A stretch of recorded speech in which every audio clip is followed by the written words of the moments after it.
J'aime me rappeler ce qu'un frère m'a dit un jour. C'était ceci: si tu veux accomplir un petit miracle, il nous place dans des circonstances difficiles. S'il veut faire un grand miracle, il nous place dans des situations impossibles. Aujourd'hui, nous avons le sentiment d'être dans une situation extrêmement difficile. Oui, nous pouvons la qualifier même d'impossible. Alors, comme le petit garçon apporterons-nous au Seigneur le peu que nous possédons? Notre seul espoir face à l'immense besoin d'aujourd'hui, c'est qu'il accomplisse un miracle et qu'il le fasse en prenant dans ses mains le pain pour le bénir. Matthieu 14, 17, 21.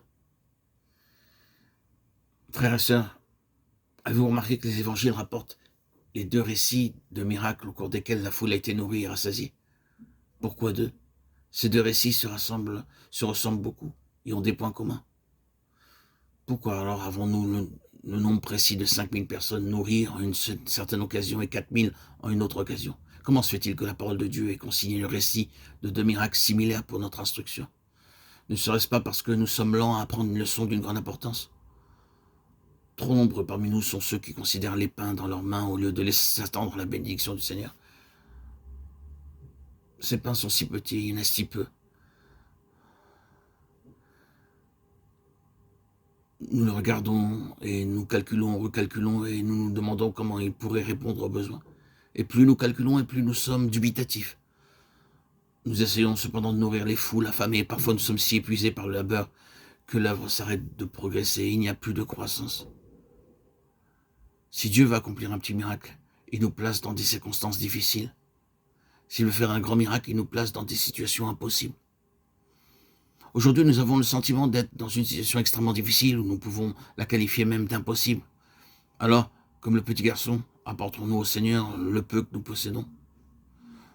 Notre seul espoir face à l'immense besoin d'aujourd'hui, c'est qu'il accomplisse un miracle et qu'il le fasse en prenant dans ses mains le pain pour le bénir. Frères et sœurs en Christ, ces miracles qui ont permis de nourrir des multitudes sont le fruit de la bénédiction du Seigneur. C'est sa bénédiction qui multiplie les pains. Et nous verrons de tels miracles quand nous cesserons de considérer nos ressources, de calculer et recalculer. Et lorsque nous porterons nos regards vers le Seigneur, les miracles se produiront constamment, en permanence. Mais lorsque nos regards seront tournés vers la terre et sur nos petits calculs, alors la bénédiction cessera. C'est parce que la bénédiction divine reposait sur ces faibles présents humains que les 4000 âmes et les 5000 autres ont aussi été nourris.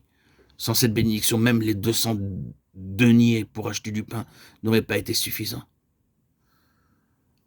Par ces deux miracles si semblables, le Seigneur voulait enseigner à ses disciples la leçon vitale de regarder à lui pour avoir sa bénédiction. Matthieu 14, 17, 21, Romains 9, 13, 16.